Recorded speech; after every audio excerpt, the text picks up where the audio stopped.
In How I Met Your Mother, Marshall is attending law school and is known for completing lengthy research papers the night before the deadline and still earning an A. Enter stage left, the uptight professor. She keeps giving Marshall lower grades, so Marshall asks his pal Barney to get friendly with her. Okay, yes, this is a TV show, and it's a bit extreme to get a passing grade. However, there's a reason the show did this. We'll talk about that later, so stay tuned. Sex can have a lot of crazy impacts on us. We've discussed the effects of sex on the body, so let's talk about the shocking effects of sex on your mental health. Number 1, life is good. It might be cliché, but sex can just make you feel good. In 2009, 2 researchers from the University of West Scotland conducted a study to see how one's life satisfaction changed based on how often they were having sex. They found that the two are positively correlated for both men and women. The more they had sex, the happier they were with their sex life, their relationship life in general, and their mental health.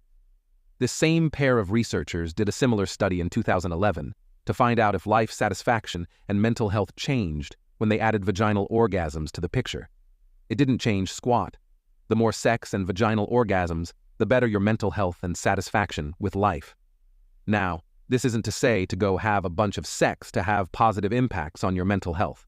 We're simply acknowledging that a healthy and safe sexual relationship can help strengthen your mental health, just as exercise or practicing mindfulness would. Number 2, negative effect. We're about to talk about childhood sexual abuse and suicide. If this is a topic you're avoiding, feel free to skip to the next point. We can't ignore the fact that sex isn't always a positive thing, and it happens without consent.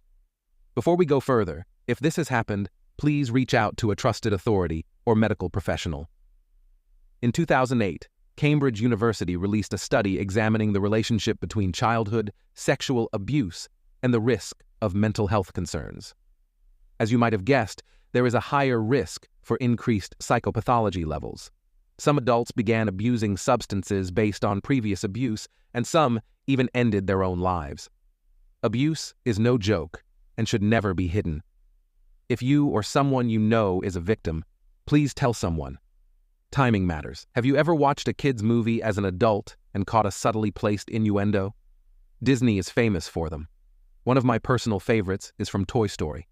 While Woody is giving the toys the daily announcements, he tells them Andy's birthday party was moved to that day.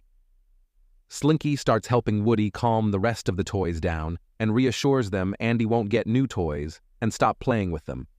Mr. Potato Head is over it all, pops off his mouth, and starts tapping his rear with it. As a kid, that might have gone over your head. As an adult, you know Mr. Potato Head is throwing shade at Slinky, calling him a butt kisser. This illustrates that what you take away from something can depend on what stage of life you're in. The same goes for sex. A group of researchers led by Brian Soler acknowledged all prior research showing that having sex during adolescence can increase the risk for mental health issues in their youth and added to it. They took that data and added authenticity as a factor in women. If the sexual relationship is inauthentic, adolescent sex can increase the potential for mental health problems. In men, this additional factor didn't alter impacts further. It sucks, and it almost hurts to hear, but some things are better to wait for. A natural remedy. Sex and stress. Remember Marshall and his professor from earlier? Sure, it's a TV show, which is meant to be dramatized for comedic purposes, but they weren't too off with this one. The University of Michigan conducted a study in 2014 to see how stress levels change in young women based on the frequency of sex. Now, there were participants in the study with mental illness and those without. During the weeks they had sex, the ladies with diagnosed illnesses experienced a significantly decreased amount of stress. It was a smaller change, but even the participants without illnesses experienced less stress. You see, being a lawyer who's quick on his feet, Marshall calculated Professor plus Barney plus sex, stress. Marshall passes the class. Good job, Marshall, but maybe fewer manipulation tactics next time. Our brains are so sensitive. Everything we think, say, do, eat, or drink can impact it. This is why it's so important that we learn as much about the brain and what affects it. This way, you can enjoy a positive, healthy mental state and lead into life. Do you know of any other impacts that sex can have on your mental health? Let us know in the comments. And the next time you're stressed, Tell your partner you need some sexy time, because science said so. Until next time. Don't forget to subscribe and hit the notification bell for new videos. And as always, thanks for watching.